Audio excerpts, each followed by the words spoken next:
Good morning students. हम कल America का संविधान पढ़ रहे थे और उसमें हम अमेरिका के राष्ट्रपति के बारे में पढ़ रहे थे कि अमेरिका के राष्ट्रपति के जो है कार्य और शक्तियों के बारे में कल हम कक्षा में चर्चा कर रहे थे।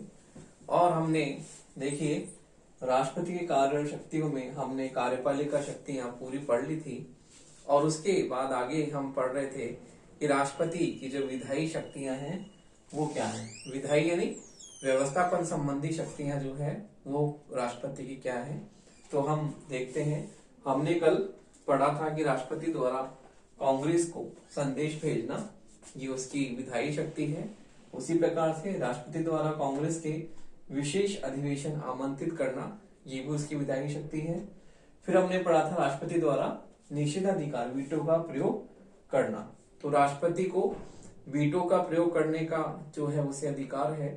किसी भी विधेयक पर यदि वो अपनी अस्वीकृति जताता है तो उसे हम उसकी वीटो शक्ति कहते हैं कि राष्ट्रपति की वीटो शक्ति जो है किसी विधेयक को यदि वह अस्वीकृत करता है, उसे स्वीकार नहीं करता तो उसे हम उसकी वीटो शक्ति कहते हैं। तो हमने पढ़ा था कि राष्ट्रपति को दो तरह से प्राप्त है। पहली हम वीटो शक्ति पढ़ रहे थे, विलंबकारी या निषेधित विलंबकारी या नियमित निषेधाधिकार। तो देखिए विलंबकारी या नियमित निषेधाधिकार। तो इसमें हमने पढ़ा था कि राष्ट्रपति के सामने यदि कोई विधेयक हस्ताक्षर के लिए आता है तो वह 10 दिन के भीतर, जिसमें कि रविवार शामिल नहीं है, 10 दिन के भीतर अपने आरोपों सहित उस विधेयक को वापस कर सकता है, उसे लौटा सकता है। उसे हम क्या कहते हैं? नियमित व विलंबकारी वीटो। तो कल हमने यहां तक पढ़ा था। उसके आगे हम पढ़ते हैं कि इस विधेयक के बारे में भी जो है यदि एक विशेष जो है इसमें परिस्थिति हम देखते हैं कि किस प्रकार राष्ट्रपति का नियमित और विलंबकारी जो शक्ति है, इस वीटो को जो है हम किस तरह से जो इसे एक तरह से इसको जो है संसद के यदि दोनों सदन यानी कांग्रेस के दोनों सदन यदि इस वीटो के बारे में जो है हम देखते हैं कि इस कांग्रेस के दोनों सदन जो है इस विधेयक को पुनः 2/3 बहुमत से पास कर दें तो ये राष्ट्रपति का वीटो शक्ति की व्यर्थ हो सकती है। तो देखिए इस प्रकार यह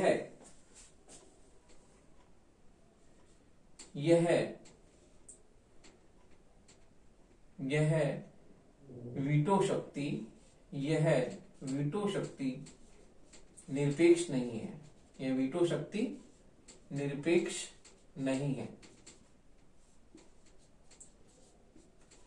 यदि कांग्रेस के दोनों सदन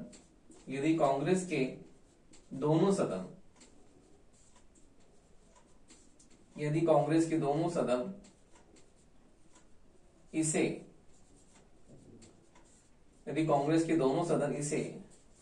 2/3 बहुमत से कांग्रेस के दोनों सदन इसे पुनः 2/3 बहुमत से पास कर दे तो कांग्रेस राष्ट्रपति के निषेधाधिकार को व्यर्थ कर सकती है।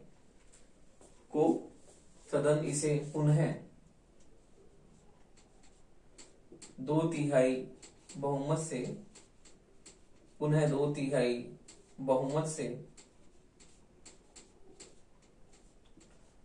पास कर दे तो 2/3 बहुमत से पास कर दे तो 2/3 बहुमत से पास कर दे तो राष्ट्रपति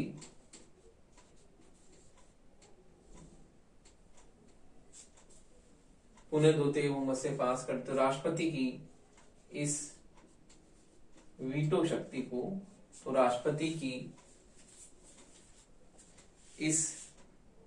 शक्ति को व्यर्थ किया जा सकता है। तो राष्ट्रपति की इस वीटो शक्ति को तो राष्ट्रपति की इस वीटो शक्ति को तो राष्ट्रपति की इस वीटो शक्ति को व्यर्थ किया जा सकता है, को व्यर्थ किया जा सकता है। और हम देखते हैं कि अमेरिका में जो है वाशिंगटन से लेकर कैनेडी तक 1300 बार इस वीटो का प्रयोग किया जा सका है। तो देखिए, यदि कांग्रेस के दोनों सदन इसे 2/3 बहुमत से पुनः पास कर दें तो राष्ट्रपति की वीटो शक्ति को व्यर्थ किया जा सकता है। तो इसमें हम देखते हैं कि कांग्रेस के दोनों सदन इस वीटो शक्ति में अपनी महत्वपूर्ण भूमिका जो है उन्हें प्राप्त है। और 2/3 बहुमत से यदि कांग्रेस के दोनों सदन जो इस विधेयक को पुनः पारित कर देते हैं, पुनः पास करते हैं, जिसे राष्ट्रपति ने अपनी विलंबकारी या नियमित वीटो शक्ति का प्रयोग करके इस विधेयक को जो है अस्वीकृत कर दिया है, तो ये जो विधेयक है वापस से जो है स्वीकृत हो जाएगा। तो हम देखते हैं कि राष्ट्रपति की ये शक्ति जो है इसको व्यर्थ किया जा सकता है। इसमें कांग्रेस के दोनों सदनों को महत्वपूर्ण शक्ति प्राप्त है। तो इस प्रकार राष्ट्रपति की विलंबकारी और नियमित वीटो शक्ति में हम देखते हैं कि इसमें कांग्रेस के दोनों सदन जो है यदि राष्ट्रपति शक्ति का प्रयोग करता है, यदि कांग्रेस के दोनों सदन इसे पुनः 2/3 बहुमत से पास कर देते हैं तो राष्ट्रपति की शक्ति क्या हो जाती है, व्यर्थ हो जाती है। अब हम अगला वीटो शक्ति देखते हैं। राष्ट्रपति की अगली वीटो शक्ति है, उसे हम कहते हैं जेबी या पॉकेट वीटो। तो देखिए, राष्ट्रपति की अगली जो वीटो शक्ति है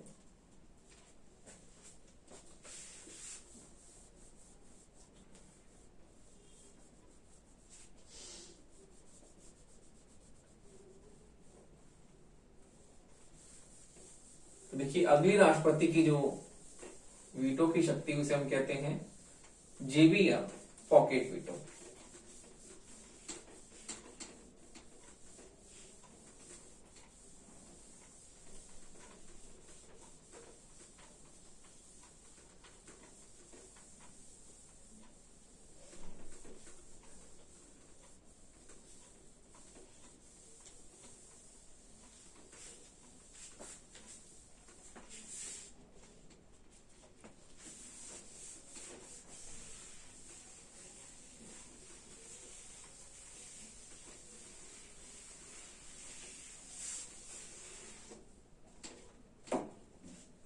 तो देखिए, वीटो शक्ति का दूसरा प्रकार है जेबी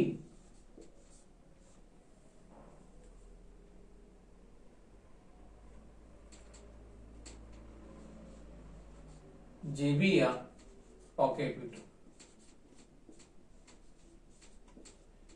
जेबी या पॉकेट वीटो। तो इसमें हम देखते हैं कि राष्ट्रपति की जो ये जेबी या पॉकेट वीटो वाली शक्ति है उसमें हम देखते हैं कि राष्ट्रपति अपनी शक्ति का जो प्रयोग उस विधेयकों के विषय में करता है जिन्हें वह कानून बनने से रोक सकता है। तो देखिए, केवल राष्ट्रपति उन 10 दिनों में शक्ति का प्रयोग कर सकता है जब कांग्रेस के सत्र का जो है अंत हो रहा होता है। तो कांग्रेस के सत्र के अंत में जो उन 10 दिनों में कर सकते जो कांग्रेस के सत्र के अंत में होते हैं। तो देखिए, राष्ट्रपति इस शक्ति का प्रयोग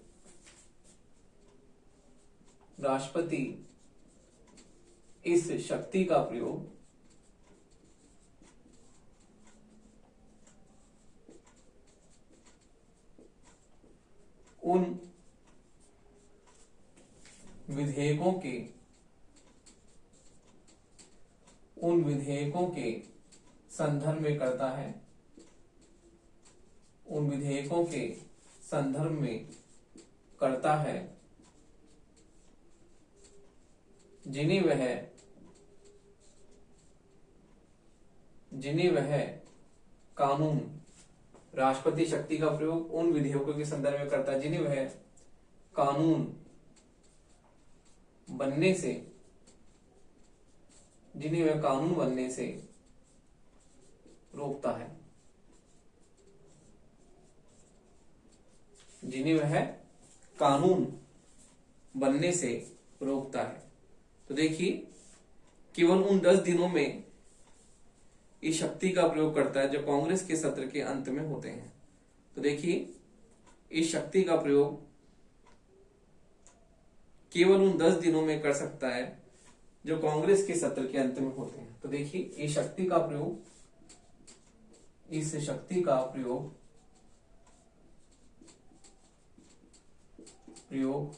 वह उन 10 दिनों में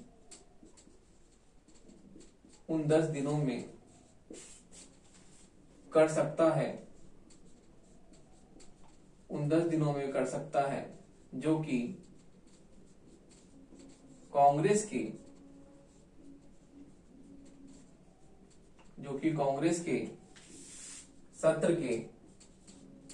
जो कि कांग्रेस के सत्र के अंत में होते हैं। इस शक्ति का प्रयोग है केवल उन 10 दिनों में कर सकता है जो कि कांग्रेस के सत्र के अंत में होते हैं। यदि इस बीच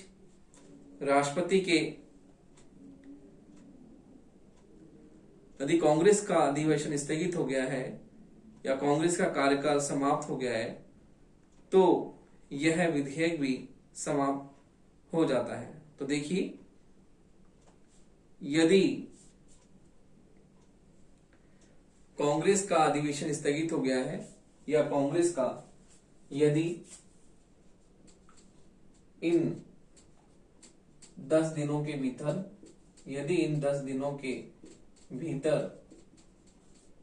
कांग्रेस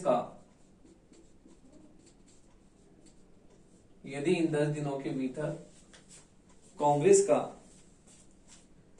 अधिवेशन स्थगित हो गया है या कांग्रेस का अधिवेशन स्थगित हो गया है या कांग्रेस का कार्यकाल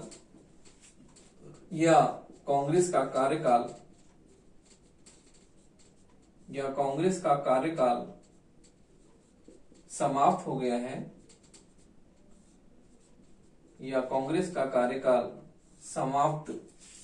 हो गया है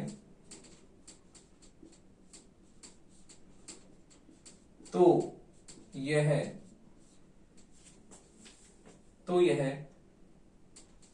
वीटो शक्ति,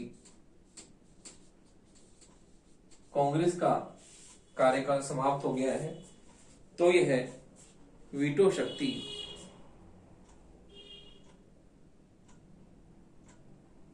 तो विधेयक समाप्त समझा जाता है। देखिए, कांग्रेस का अधिवेशन तो यह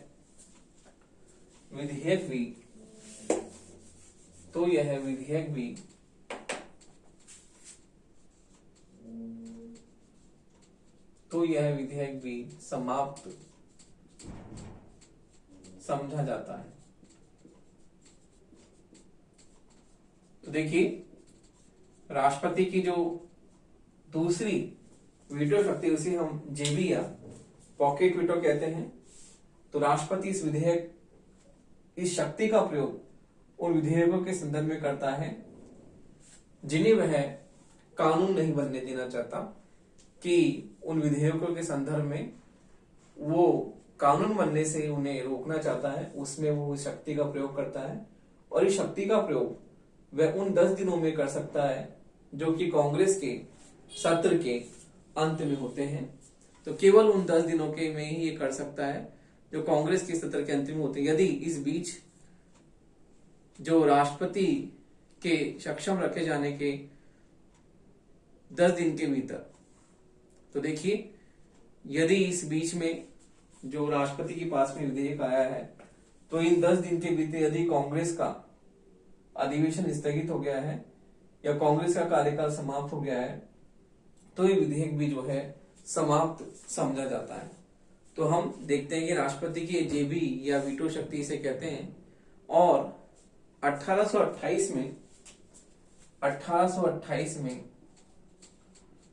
प्रथम बार इस शक्ति का प्रयोग किया गया था। प्रथम बार इस शक्ति का प्रयोग किया गया था। तो देखिए, इस प्रकार राष्ट्रपति को दो तरह की वीटो शक्ति है और ये दोनों आपको जो है पूरी तरह से इसका डिटेल करते हुए समझा है, क्योंकि आपके कई बार परीक्षा में आता है 2 नंबर का प्रश्न भी आ जाता है, कई बार 5 नंबर का प्रश्न भी आ जाता है कि राष्ट्रपति की जेबी या वीटो शक्ति क्या है, या राष्ट्रपति की विलंबकारी या जो नियमित वीटो शक्ति क्या है। तो इसलिए ये परिभाषा के रूप में आपसे कई बार पूछ लिया जाता है कि जेबी या वीटो शक्ति क्या है और नियमित या विलंबकारी वीटो शक्ति क्या है। तो इसलिए इसका पूरी विस्तृत रूप से मैंने आपको दोनों जो है वीटो शक्ति के बारे में बताया है। अब हम देखते हैं कि राष्ट्रपति की जो अगली शक्ति क्या है। तो देखिए, अगली शक्ति है राष्ट्रपति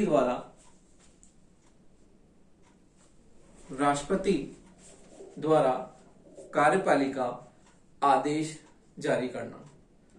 देखिए, राष्ट्रपति द्वारा कार्यपालिका आदेश जारी करना। राष्ट्रपति द्वारा कार्यपालिका आदेश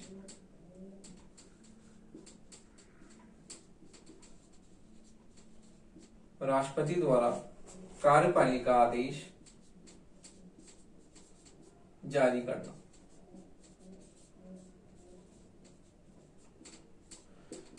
तो देखिए, कई बार जो है हम देखते हैं कि समय की कमी और कार्यभार के कारण जो है कांग्रेस प्रत्येक मामले में मोटे मोटे कानून बना देती है और विस्तृत नियम व उपनियम बनाने का कार्य कार्यपालिका के ऊपर छोड़ देती है। तो देखिए, कांग्रेस के पास में कार्यों की अधिकता बहुत ज्यादा होती है और समय का अभाव होता है। तो इस प्रकार से कई बार वो मोटे मोटे कानूनों की रूपरेखा खींचकर बाकी का कार्य जो है कार्यपालिका को सौंप देती है कि वो विभिन्न विभागों द्वारा उस कार्य को संपन्न कराने के लिए जो है उसे आदेश दे देती है।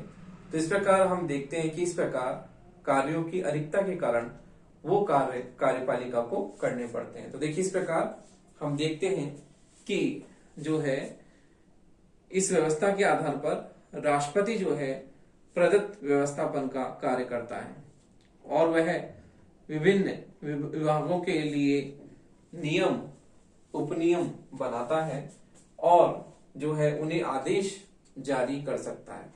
तो इस प्रकार राष्ट्रपति जो है वो एक तरह से कार्यपालिका के जो आदेश जारी करने का कार्य उसका है।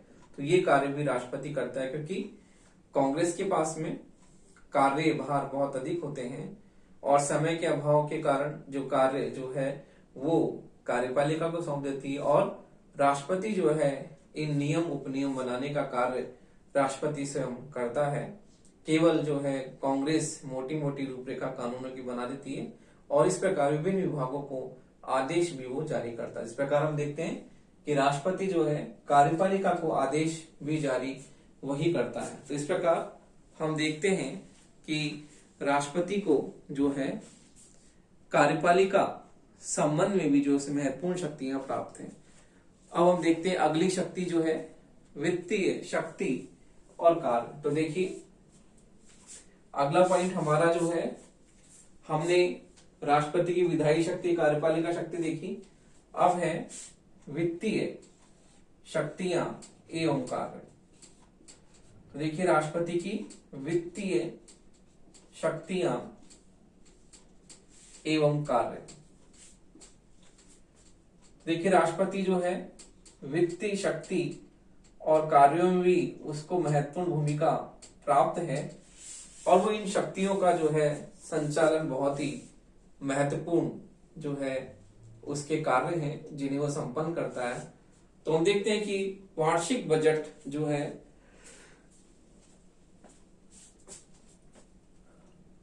वार्षिक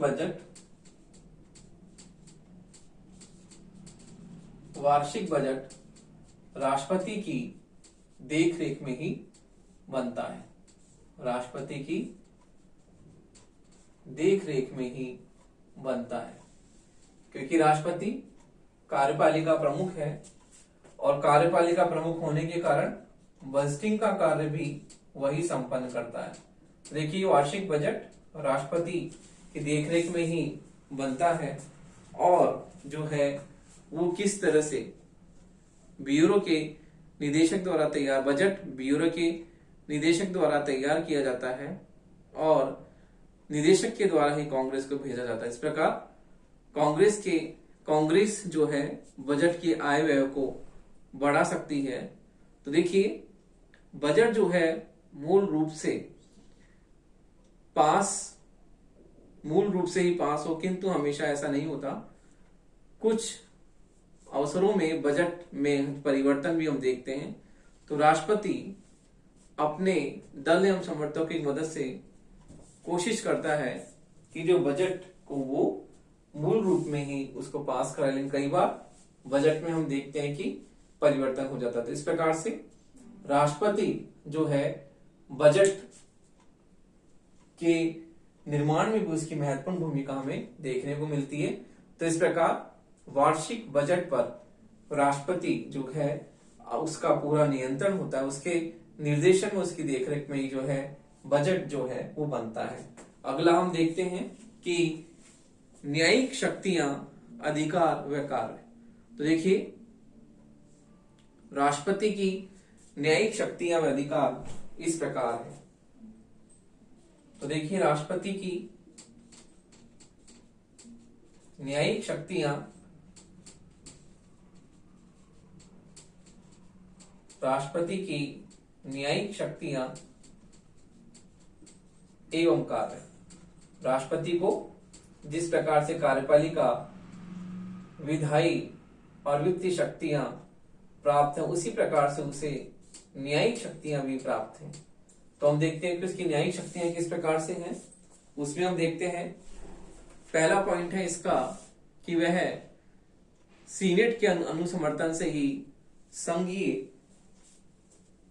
पहला है वह सीनेट के अनुसमर्थन से ही, सीनेट के अनुसमर्थन से ही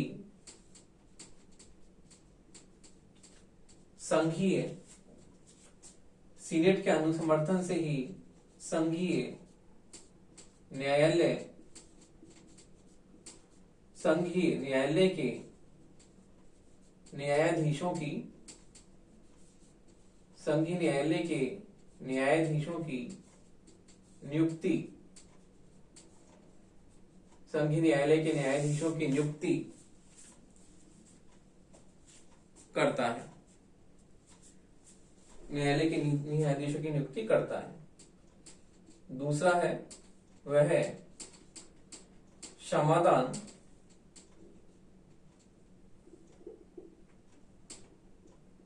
वह समाधान का कार्य भी, वह समाधान का कार्य भी, वह समाधान का कार्य भी करता है। तो इस प्रकार से हम देखते हैं कि राष्ट्रपति की न्यायिक क्षेत्र में भी उसे महत्वपूर्ण शक्तियां प्राप्त, संघीय न्यायालय के न्यायाधीशों की नियुक्ति सीनेट के अनुसमर्थन से करता है। उसी प्रकार से समाधान, जो जेल में बंद कैदी हैं उनके संबंध में उसे विशेष अधिकार प्राप्त है, उनकी सजा को कम करना, उनकी सजा को पूरी तरह से माफ करना। तो इस बारे में भी जो राष्ट्रपति को जो महत्वपूर्ण शक्ति प्राप्त है।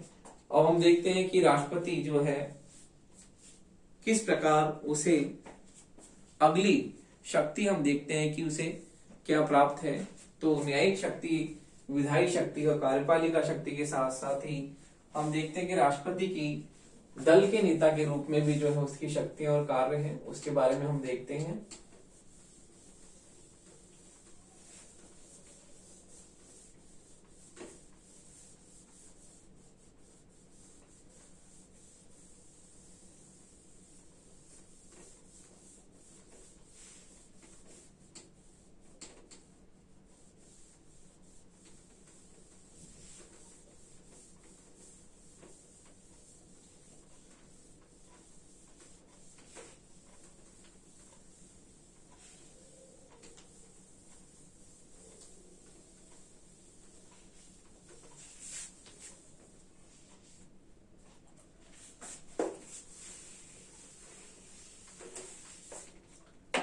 तो देखिए अगली शक्ति हम देखते हैं कि राष्ट्रपति की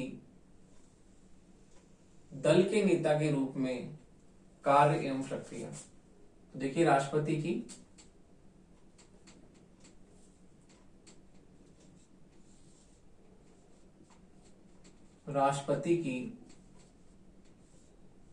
दल के नेता के रूप में,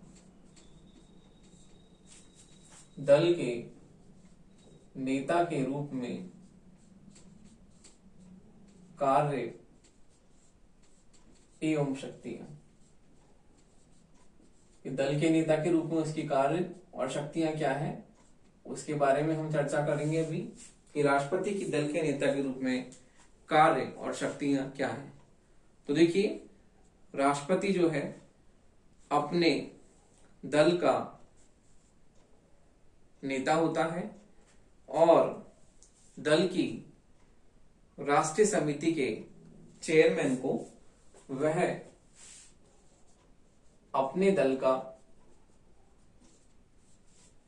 नेता होता है, अपने दल का नेता होता है, अपने दल का नेता होता है तथा राष्ट्रीय समिति के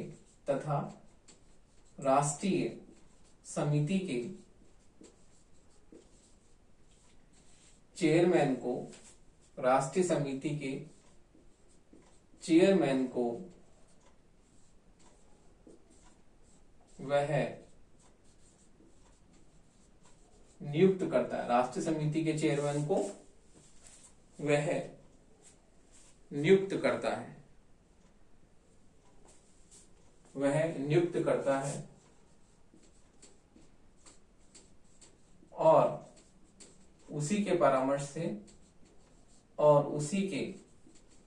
से दल के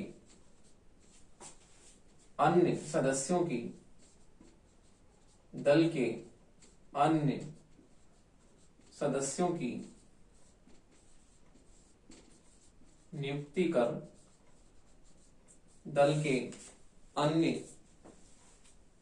सदस्यों की, दल के अन्य सदस्यों की नियुक्ति कर, अन्य सदस्यों की नियुक्ति कर महत्वपूर्ण